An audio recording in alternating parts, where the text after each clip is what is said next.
My name is Naomi.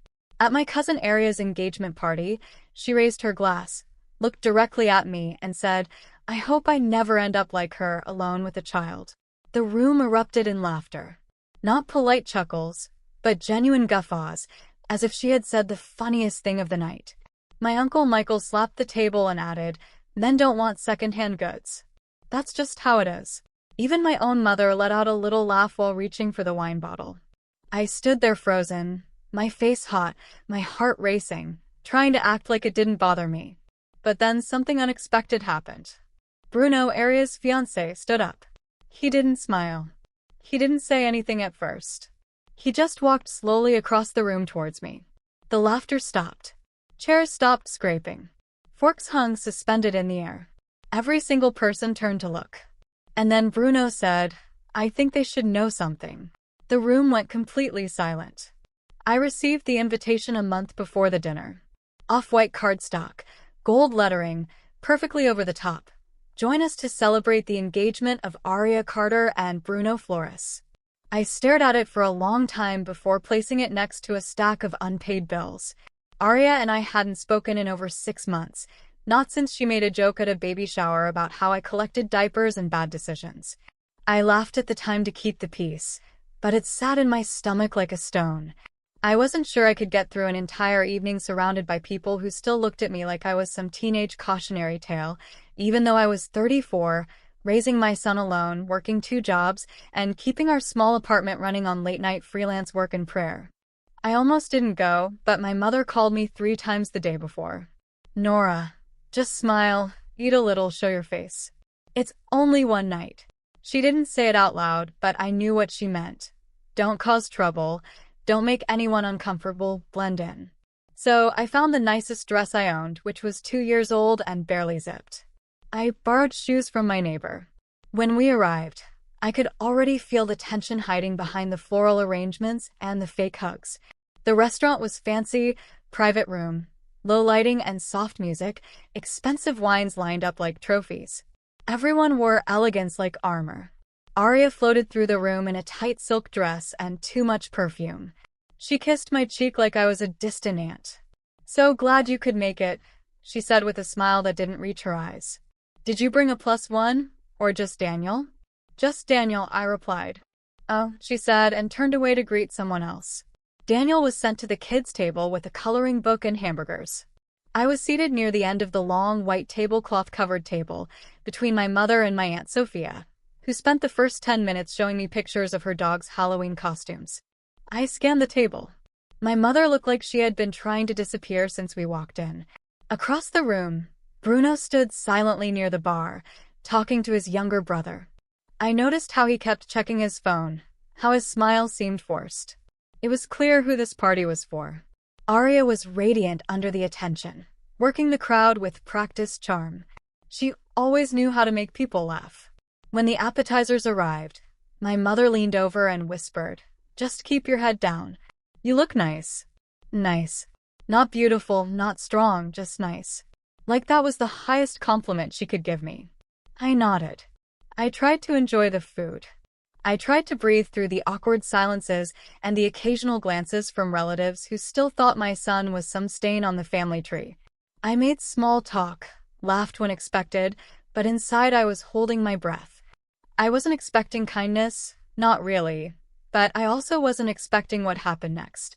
When the main course was cleared and the glasses were refilled, Aria stood up. She raised her champagne flute and tapped it with her fork. She waited for everyone to quiet down. I thought it would be a typical toast. Love, gratitude, maybe a few corny jokes about wedding planning. I wasn't prepared for what she actually said. I wasn't prepared for how the room would laugh, and I definitely wasn't prepared for what Bruno would do next.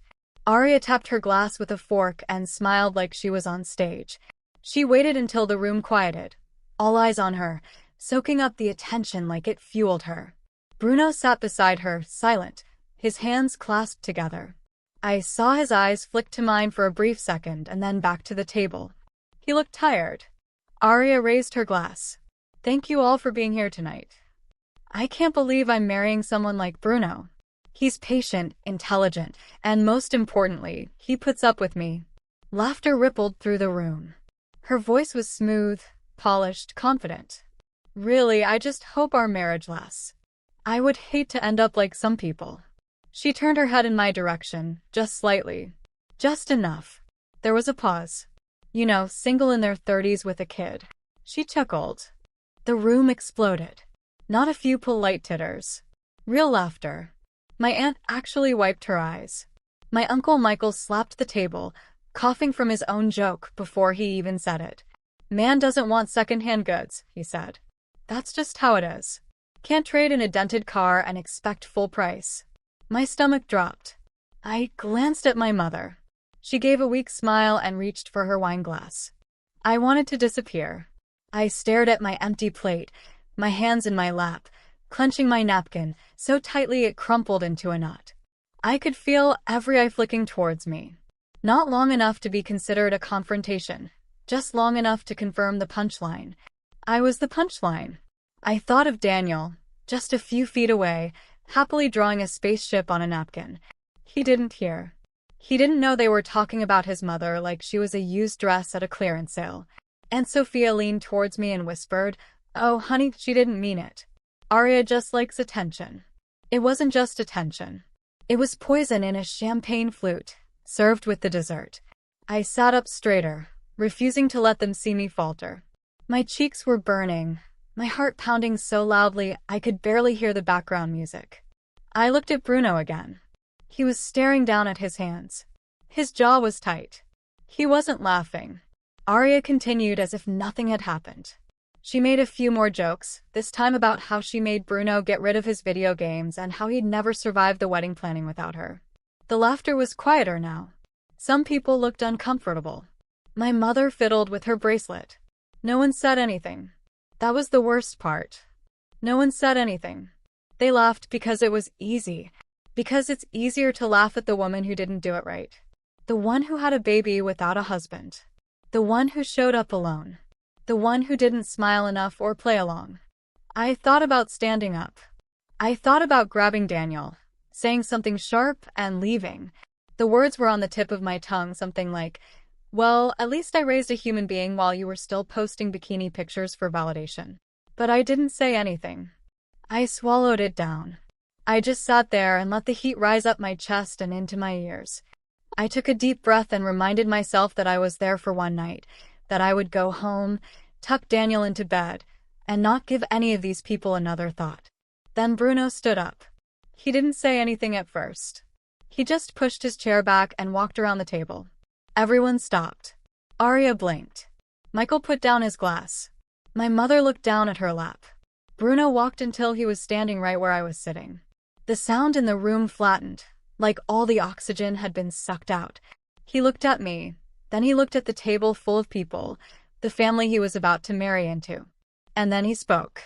"I think they should know something," he said. No one moved. No one laughed. In that moment, everything shifted. Bruno's words hung in the air like a stone dropped into still water. "I think they should know something." The room didn't just go silent. It stopped. Every clinking of silverware, every nervous giggle, every movement froze. My cousin Arya blinked, confused, unsure if this was part of some surprise toast she hadn't approved. My Uncle Michael lowered his glass. My mother shifted slightly in her chair, finally looking at me instead of through me. I couldn't breathe. Bruno was standing directly beside me now, not behind me, not in the middle of the table, right next to me. Close enough that I could see how tight his jaw was clenched. I expected more humiliation. Maybe he was going to agree with them. Maybe he was about to say something I would never recover from. He looked down at me, not with pity, not with shame, but with something else, something solid. Then he turned to the rest of the room. "I don't think I can sit here and let this continue," he said. His voice was calm, but clear. Not loud, but strong enough that no one dared to speak over him. "Arya," he said, looking at her now, "that wasn't just a joke. It was cruel." She opened her mouth, but he held up his hand. "I need to say this." His eyes swept across the room. "You all laugh at Naomi like she's some kind of failure, like her life is something to be avoided. But what you don't know, what you refuse to see, is that she's the strongest person in this room. My heart was hammering. I didn't understand what was happening. I could feel 20 pairs of eyes on me, but Bruno never broke his focus. He continued, 2 years ago, when I was at one of the lowest points in my life, Naomi helped me, not just with job tips or encouragement, but with real support. She gave me her time, her energy, her kindness, when no one else in this family even noticed I was struggling. People started shifting in their seats. Aria's smile was completely gone. My mother's hands were clasped tightly in her lap. When I got laid off from my tech job, I went into a depression. I started drinking too much. Aria told me to snap out of it. Her father told me to stop being weak, but Naomi checked in on me every week. She helped me clean up my resume. She connected me with someone she used to work with. She even watched my niece when my sister had surgery, just so I could go to job interviews. She never asked for anything. She didn't expect recognition. She just showed up. He turned to look at me again. You barely knew me, but you saw I was drowning and you pulled me out. I felt my throat tighten. Not with shame this time, but with disbelief. Bruno turned back to the table. So when you laugh at her, when you reduce her to some stereotype, when you act like she's broken or used or whatever disgusting thing Michael just said, you're not insulting some abstract figure. You're insulting the person who helped me get back on my feet. You're insulting the kind of woman I wish more people could be. Aria stood up. What are you doing? I'm being honest, Bruno said. I've endured a lot of fake smiles and shallow compliments tonight, but I'm not going to sit here and watch you tear down someone good just to make yourself feel better. Aria's face was hard. Are you trying to embarrass me? No, Bruno said. You're doing a fine job of that yourself. Some people look down at their plates. My uncle's face was red. My mother looked like she wanted to disappear. No one moved. No one said a word. Bruno looked at me again. You didn't deserve that. Any of it. I wanted to say something. Thank you. Or maybe, I'm okay. But I couldn't. I just nodded. It was all I could manage. In a room full of people who claimed to love me, Bruno was the first one to truly stand up for me. Not behind closed doors, not later in a text message. Right there when it mattered. The air had shifted. The story had shifted, and for the first time in a long time, I wasn't shrinking in my chair. No one moved. The room remained suspended in that thick, unbearable silence after Bruno finished speaking. I could hear the hum of the overhead lights. Somewhere in the distance, a waiter dropped a tray. No one laughed. No one dared. Aria was still standing, staring at Bruno as if he had slapped her in front of the entire family. Her cheeks were flushed, but not with embarrassment. This was fury, pure and sharp. She looked around the table, searching for someone to rescue her, to side with her, to redirect the spotlight, but no one spoke. Uncle Michael shifted in his chair and finally mumbled, "He's just being emotional. Don't take it so seriously." Bruno didn't even turn his head. His focus remained on the room. You want to talk about emotion? Fine. Let's talk about what it actually takes to raise a child on your own. To work 2 jobs. To show up for someone when it's not convenient. That's not emotion.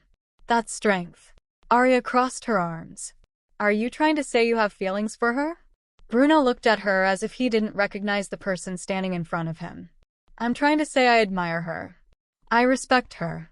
And maybe if you spent less time performing perfection and more time listening, you'd understand why that matters. The words landed with more force than anything he had said before, because it wasn't just about me anymore. It was about truth. It was about someone standing up in a room full of people who had built their self-worth on hierarchy and polite cruelty, and finally calling it what it was.